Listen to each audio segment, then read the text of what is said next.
for having Hold me on. on here. So, All right, ladies and oh, we're gentlemen, Chronic recording. Oh Chris, no! Chronic Chris of AsgardRadio.com, where the gods go to rock, here hanging out on a Sunday fun day evening edition. With me, as always, Rebecca Kelly Hartnett and Jay Pratt from Shades of Memories. Did I get that right? Happy New Year! Yep. All right, because if you didn't notice, I mean, we've already talked to over 60 different artists in all aspects of the industry, from a guy that runs a printing press for a publisher to Jay here to, oh my God, we talked to everyone today. Steve Unger, Peter Sermon, Vorst, Yep. oh my God, the redhead, she was loud. Oh yeah. But that's okay. We didn't get into this industry to be quiet, I was right? trying to figure out who she is. No, we did not. True. We got things to say, Hell noise to yeah. make. So, Jay, tell us more about Shades of Memories. And you are seriously a one piece. I am currently in one piece, but I have built a project meant for multi-piece. So, it's been a good run, good ride through several of these years, and getting the songs together, getting the map all laid out, finding direction and where I want to go. So right now it's kind of a pseudo prog power metal theme, you might well as call it. Released a single, Dark Summer Silence, which features Priscilla Wenzel. I wish I could have grabbed her on this. Darn it, she's all the way over in Oklahoma, but she did a wonderful job collaborating for this. And it's a song that's kind of a more of a world music sound, has got a lot of background instruments, and sets the stage for the next incoming album, which Right. I'm going to call Out from the Well, Caldera. and you mentioned working with the artists from Oklahoma. And, I got to say, even though COVID was a shitty thing and it affected a lot of people and it fucked with a lot of people's lives, through the power of the internet, and all this shit we've been doing here, we've managed to keep the music industry strong, keep musicians getting music out, and they've also found new outlets Yeah. and new artists to work with via the power of the internet. Well, technology's been great that way. It has its downfalls, but it's been wonderful in many, many ways.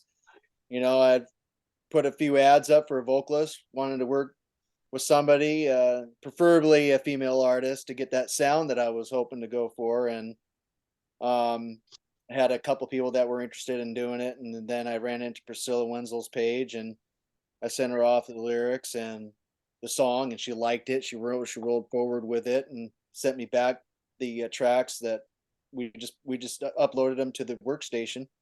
She sent them as waves, the multiple different melodies, and just punched them in. Great, mixed it in, and pretty happy with the way it turned out. So, and then it Awesome. was engineered and mastered by a guy who does a wonderful job and out of his home. He's just a home studio. His name's Dell, and yeah, and he engineered and mastered most of the songs on the previous album. Wow, that's amazing. That's cool. And I've actually gotten some I've heard a couple of tracks from you. But we're wondering, when we can get some hard copies, and when are we going to get an album release from you? Well, there is an album. So there was an album released last year, 21 Glaciers of Tomorrow, and Okay. I do have physical copies. That's Oh, not a problem. oh, They're hell not, yeah. and so there's digital stuff available on Amazon, and other. It's available on other platforms like Spotify, YouTube Music. They're downloadable from there too. But the physicals are nice to have too. The quality's great. You got the lyrics in one of the versions and Right. the And artwork and and the and, and photos. we'll have to talk. I'll have to send you a couple bucks through Messenger for you to send me a physical copy, because Absolutely. physical copies of CDs I get from artists, I burn them onto a computer, uh, or whatever. I sync them to a computer, put them on a USB drive, and then I'll have a Got it. listener Yep. giveaway where I just, artist sent me a CD. I got the music all on my USB. Who wants the CD? Absolutely. Yeah. That was my first album.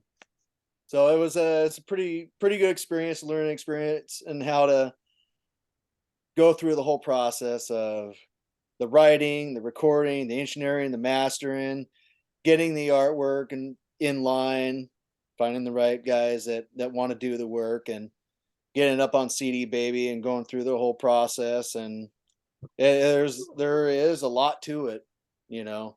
Oh yeah, that there is. Like earlier when we were talking, and I mentioned I used to work at the Top Fuel Saloon, and they had a radio station, concert venue, bar, restaurant, all around events for any kind of occasion. And right around the corner was Pressure Wave Studios, where a lot of Chicago metal bands go to record. And yeah, it is truly is a very technical process. Now, 100%. Jay, do you have merch available at this time? Or are you still building your merch store other than the music that you just mentioned? So really all I have is I have some masks, because when COVID hit, we had some made. I had them made in Mexico, and with various different logo designs and colors on it, and then the CDs. But yeah, I haven't gone as far as getting shirts or hats or stickers made. Well, I do have a digital design store too called Dragon Design. And if you want to see what we could offer you, you could shoot me some messages on that, or I could give you an arsenal of vendors that could help you get prices. Yeah, no, I want all that stuff done. I think stickers would be a good thing to have. I got a lot of logos and artworks that would. Oh, the video is freezing. Yeah, Rebecca, your video's kind of acting up. But I'll tell you what, and as far as making merch goes, stickers is one of the easiest, most effective form of advertising. You can stick them anywhere, and they are so Kind of easy to make. techniques and tops and stuff. Yep. I got several designs I could use stickers for, so which helps. And Right on. yeah, but yeah, I 100% agree. Yeah, I was actually ordering my stickers from a friend of mine. I was paying 5 cents a pop, and then I recently found out I could make my own stickers at work. Nice, you got the equipment then. Yes, so They're I really mean, easy to make. Your video's freezing a little bit, Rebecca. yeah, Rebecca, I think you're I'm having not troubles sure again because why. you Is that keep. It's almost like she's going through a tunnel, Yeah. but it's okay. I mean, what would the show be without a couple technical difficulties? I'm sure she'll going get through a right. tunnel? Maybe be in a So, whatever. how old I were don't know you? how you would fix The main that. thing is all about you singing this music out there, so you can get it out to the country. So Jay, how old were you when you first started playing music? Oh gosh, I think I would say about 15, where I All right. started trying to get more efficient at my guitar ability. And Or what it was the was what? probably about 6 years of that before I started picking up drums, and another about 3 years before I started playing, guitar and singing, and got more efficient at everything. Okay. I could play a little bit of bass, but didn't really dive into that realm so much. But I could dig around with it. Essentially on the album, I did record all the parts. All right So, on. So you were but 16 when you started playing guitar. What made you pick up a guitar? What was that defining moment? I don't know. I think maybe the look of it. I just always thought that they were just so cool. And at first I got my first guitar, which was an SG, Orlando SG. It looks like Flat Angus Young's guitar, but it Okay. wasn't. It wasn't a Gibson.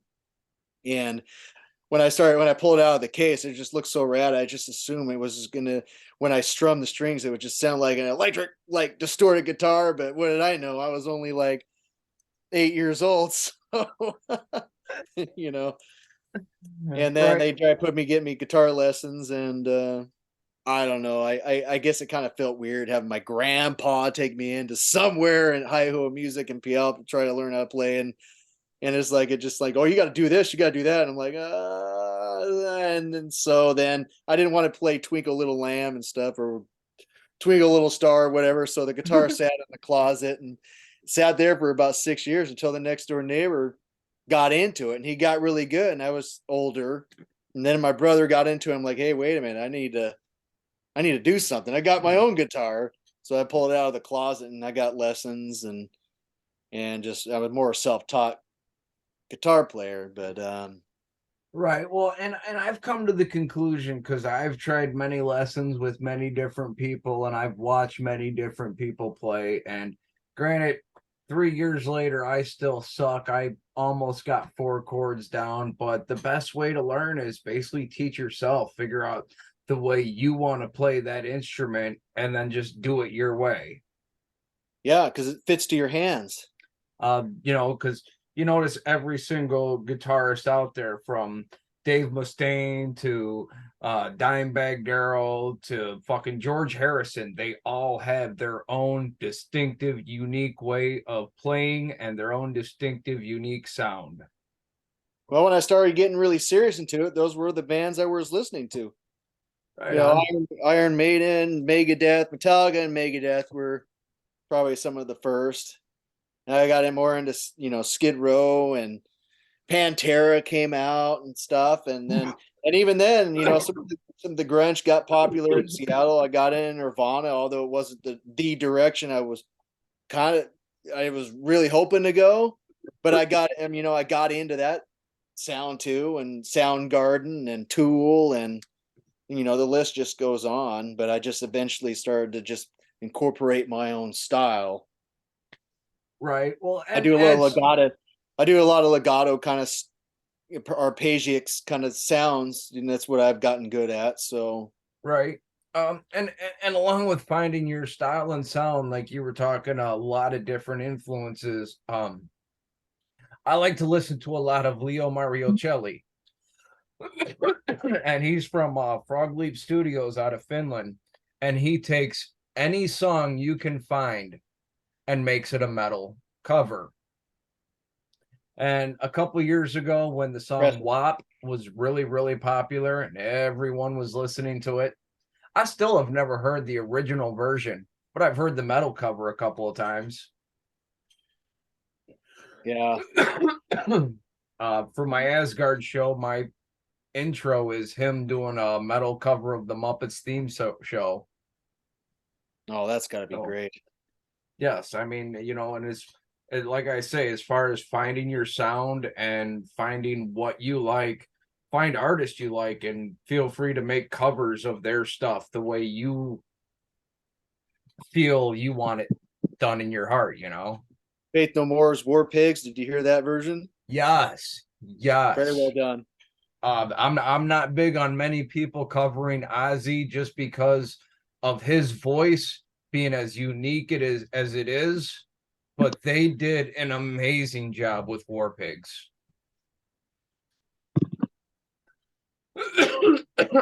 So what's the future bringing for Jay here? What can we look forward to in 2023? Want to write more music, so I got to start with this single as a good, just kind of like lay out the groundwork for what's up ahead. I'm tuning down my guitars from E standard to drop C. So Glaciers of Tomorrow, that's just in standard E. And Right I'm going to tune down, get heavier, get more progressive. Perhaps find more people I can collaborate with in an earlier session with those guys, and perhaps it could be a song that could be done with what's his name, Rob. I don't know, but we can see. I was gonna say there were so many of them in there earlier today. I'm gonna have to go back and rewatch and pay attention and write down names, because I mean there was a lot of times in that whole ordeal earlier.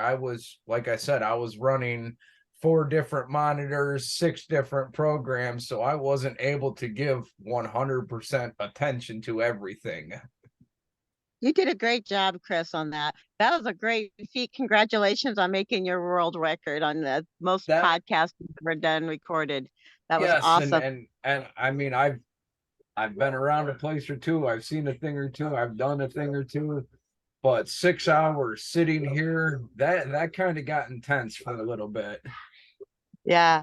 I have a question for you, Jay. Okay. This is a question that my actually one of the viewers asked me, what would thing a fan has ever done for you? Can you repeat the question? But Because do your you want me video. to repeat? Yeah, repeat Yeah. because it's just a little blocky. I'm sorry. Okay, that's okay. I'm sorry for my poor connection here. What's the weirdest thing a fan ever did for you? Still didn't. One of the fans What's asked me that what's the earlier in the weirdest box. thing a fan has ever done for him? What's the weirdest thing a fan has done for me? Yes. Oh Put him on boy. Asgard Radio. The weirdest thing a fan has done for me. I don't really know.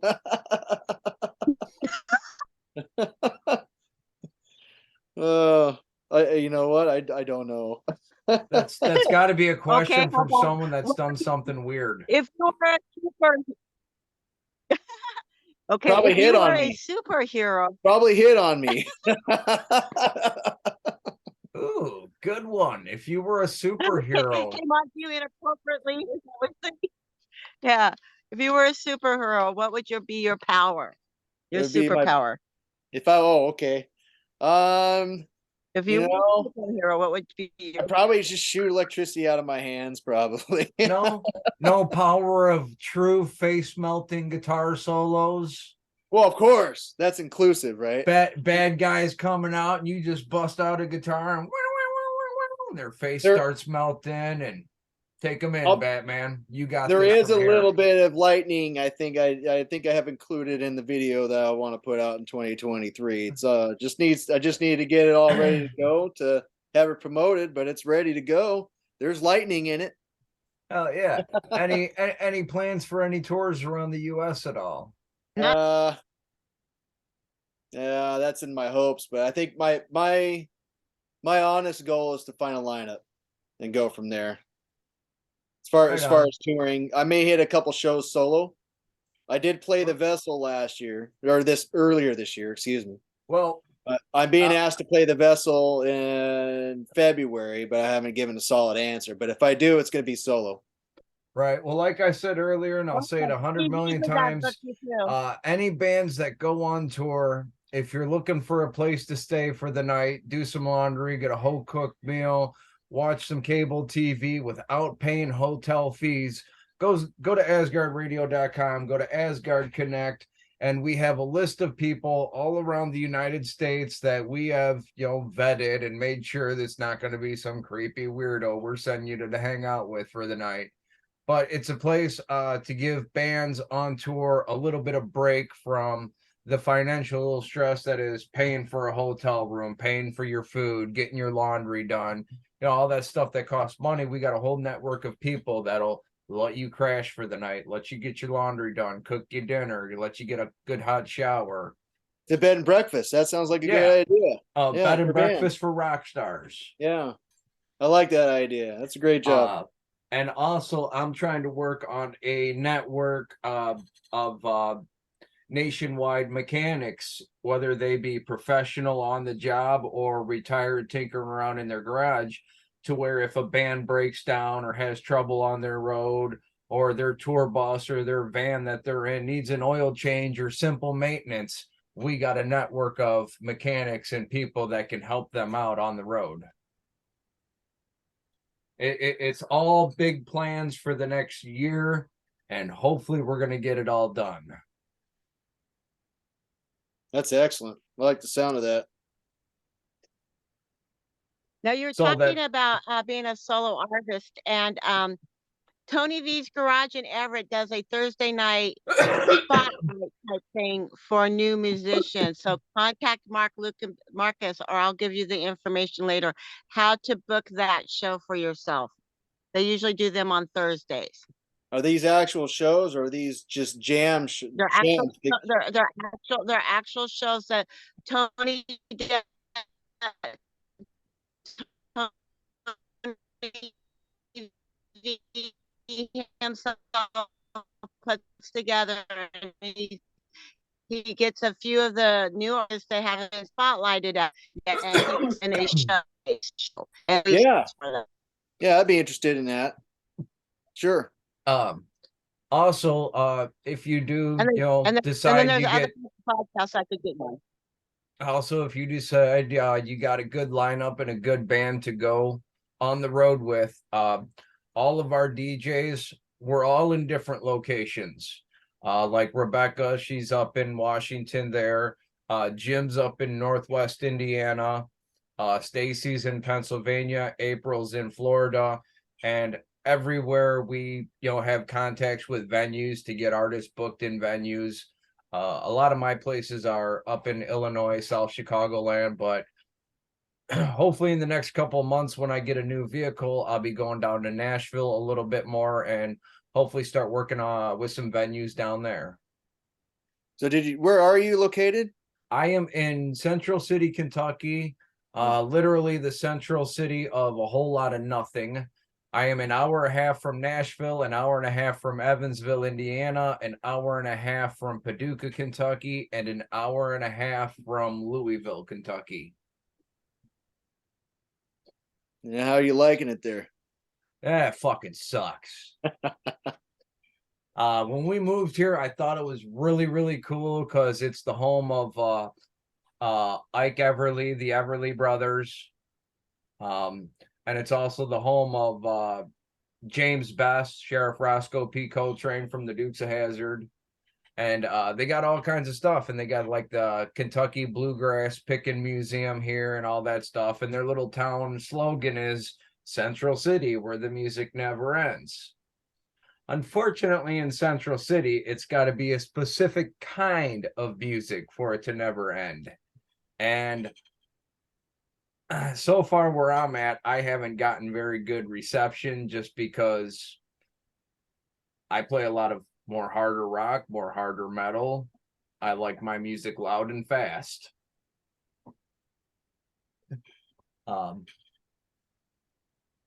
But other than that, I dig it. I moved down here for a specific job and it took a while, but I finally landed that job and it's fucking awesome. Excellent. That's exciting. So, yeah. When you tour, where would you tour to? What would be your favorite venue to tour to? Yes. Are you asking Chris or me? No, No, I'm asking you. we're asking you if you could pick any venue in the world that you would want to play, where would you want to play? Oh, man, I don't know if I thought about that one either. I'm giving you all questions. Yeah, those are good questions, though. Some things to think about. Who inspired you to start your music? I do want to go to see Germany. I want to see England, Ireland, Norway. I think it'd be cool to go out there and do some shows. Oh, hell yeah. Oh, that's travel with Troy. That's what Troy wants to do too. You and IPK could go team up and go to Germany and go play with Bad Baron. Yeah? Yeah, that'd be fun. Yeah. I got to get Bad Baron's a good band. I'm surprised they didn't join us today, actually, or maybe one of them did, and I missed them because I was preoccupied doing other productions at the time.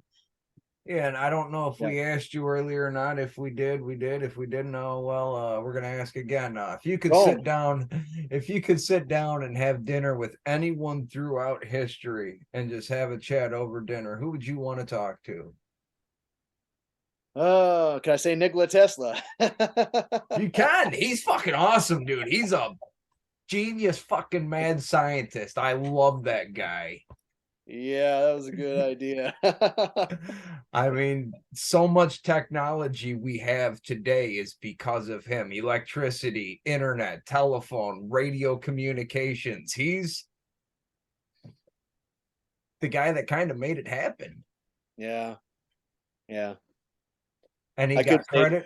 How, Scarlett Johansson if I want to talk about an actress. Ooh, there you go. how old were you when you first started to play music, and what was that instrument that you started on? Yeah, 15 and guitar. Guitar. Okay. You might have answered that question earlier and I missed it. I I did. apologize. That's okay. Yes, it was actually sooner, but he got frustrated, put it in the closet until his neighbor and brother started playing. Then, hey, wait a second, I have a guitar. Too bad because I lost a few years. You know, I should have just kept going when I was 6 or 7. But that's all right. It wasn't too much longer. It's okay. 15 is a good age to start. So he went all butthead. I see you play guitar. I too have a guitar. So what's your biggest instrument in music? So I got 5 instruments. I have an Ibanez, an LTD, Crafter, acoustic, electric, 5 different guitars. Jackson. What's that? 5 different guitars. 5 different kind of guitars, yeah. Oh, right on. And one of them is a bass.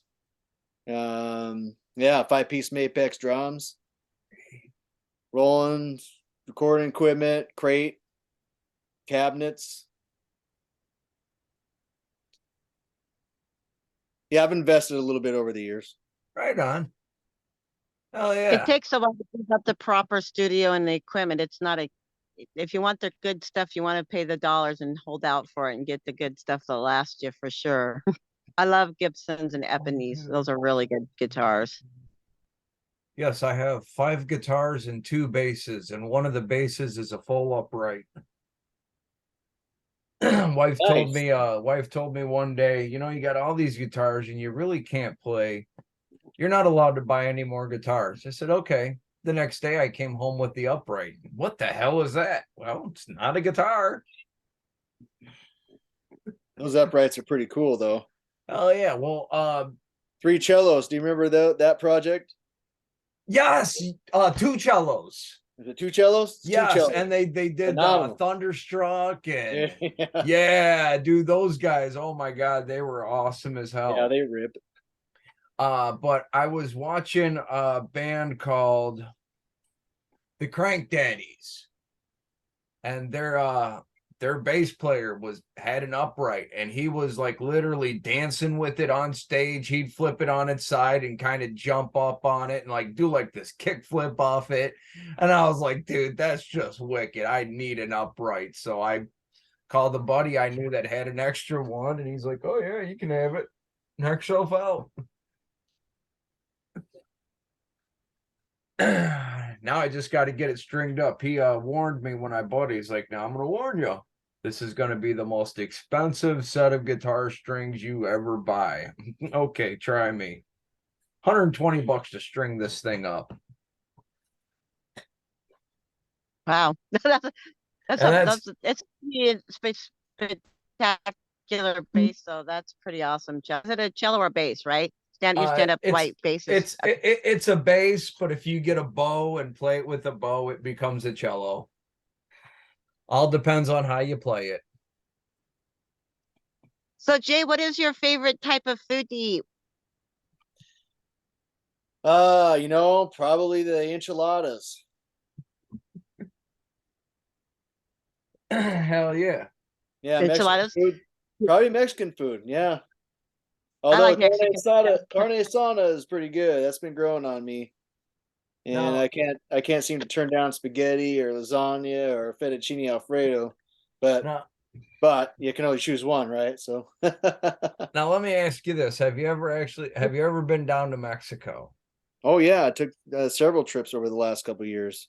Now I don't know how you can eat the American version of Mexican food, because I went to Mexico in 2007, and for the longest time after I got back, I couldn't even look at Taco Bell, because it was just, after going there and getting real Mexican food from a street vendor and shit, American Mexican food ain't shit. Well, I before even going to Mexico, I didn't even go to Taco Bell. Right. Although Taco Time's all right, but yeah, no, I know what you mean. I know what you mean. It's more authentic down there. Yeah, and you know, I mean, you go to a Mexican restaurant up here and you see something wrapped in a flour tortilla. In my mind, that automatically says this ain't a real Mexican restaurant, because if you eat in Mexico, you won't find a flour tortilla. They're strictly corn tortillas. That's Well, they how do you got a lot know. of flour tortillas, though. They do got them there. But I know what you mean it- about the Mexican food. I have family that's full-blooded Mexican married in, and I was so spoiled by them. I literally learned how to make all those like tortillas from scratch. They'd make them from flour, and they were just like way better than the stores. Yeah. Well, my girlfriend's Mexican, so she's Oh, makes there you plenty go. of oh, right pretty. on. That's actually how I ended up in Mexico, and in 2007 when I ended up in California, the girl I was dating was Mexican, and her grandmother lived in La Mirada, which is East LA. So we ended up out there, and then we went down to Mexico to check it out, and then we came back up, went to Phoenix, Arizona. Found out Yep. Ozfest was giving away free tickets if you bought a Monster 4-pack, and decided to follow that around for a bit. But If you had a theme song for your life, what would it be? Theme song for my life. Um, Good question too. I don't know. You're gonna make us one. You're gonna compose us and make us one, and that'll be your new favorite theme song. oh yeah. Yeah, I don't know. I don't know. Sometimes I seem to keep thinking that AC/DC song "Highway to Hell," but Oh, I love that song. It is a good one. it's Oh easy. yeah. Yeah, that's almost taking the cheap way out, though. But Use that concept's been used so many times. all right. Not the song, but the idea of theme song to someone's life, attributing to their Right. experiences. "Highway to Hell" just seems to ring a bell. For Hey, whom the bell tolls, Metallica. Or how about "Creeping Death," Metallica? there you go. Yeah, "Creeping Death." Anesthesia, pulling teeth. Yeah, yeah. Uh, "Slave to the Grind." Slave to the ooh, grind. Feels like I work my yeah. ass off all the day, all the time. That's a good one, yeah. But either who, ladies and gentlemen, it has been a blast hanging out today. But like I said earlier, I have never seen the movie Once Upon a Time in Hollywood, and my wife mentioned earlier that we should watch it tonight. So that's what we're gonna do. It has been a blast hanging out with Jay today from Shades of Memories. We had him earlier in the 60 Artist in 6 hours whole ordeal, which you can find all the videos for that on YouTube. And I'm trying to figure out now how to get the full length, nonstop 5.5 hours off of Twitch. But you can watch it there too if you want. Well, thanks a lot for me on here. You're close with the name. It's Shade of Memories, not Shades, but Shade of Memories. Okay. Don't pluralize the try shade. not to. Thank you, Jay. And I'll send some people for you to collaborate. There's many musicians here in Washington State looking for other people to collaborate with. So there's tons of people that I think would be good for you. And then you met a bunch of people today. I'm always willing to help. That's what Bands for Bands International is all about. Legacy Entertainment Bands for Bands International is the worldwide guild, and that's what we do. We support all artists for every means of projects that they're doing in any way we can, with sponsorships, advertisement, trying to do connections, and just any kind of support we can. So thank you again for coming on for Asgard Radio. Thank you, Rebecca. Thanks, Chris, and I appreciate all that opportunity. And oh, oh yeah, we all thank got a certain dream we want to feel, and get the music's out. We're musicians, so we're tender souls, and so anyhow. But I appreciate the opportunity. right on. We Yeah. appreciate you, man, and we look forward to more music in the coming year here, man. Ladies and gentlemen, I'm Chronic Chris of AsgardRadio.com, where the gods go to rock. Thank you for hanging out. And don't forget, if you need something to find in the world, you can always find the coolest shit on Amazon. I'm Thanks, Tronny Tony. Chris. Have a wonderful night. You can I find love Glaciers you of all. Tomorrow on Amazon Say what? and Spotify and YouTube Music and Apple Music. Yeah, you can find You're on Amazon for one of your platforms for streaming your music. Fabulous. Awesome. That's great. Streaming and download. Yep. And the album you could purchase from there too, Amazon. That's right the on. single. Well, I'm going to shoot you a message later on in the week because I prefer to buy my music directly from the artist. So I make sure that the 15-20 bucks I spend on a CD is going directly in your pocket. I appreciate that, Chris. You know, you guys Yeah, are the me best. too. But Yep, all right, like that. ladies and gentlemen, we're out of here. Until next time. Thanks, Be you cool, guys. be awesome, and rock Happy and roll, New Year. motherfuckers. Yes. Happy New Year. Happy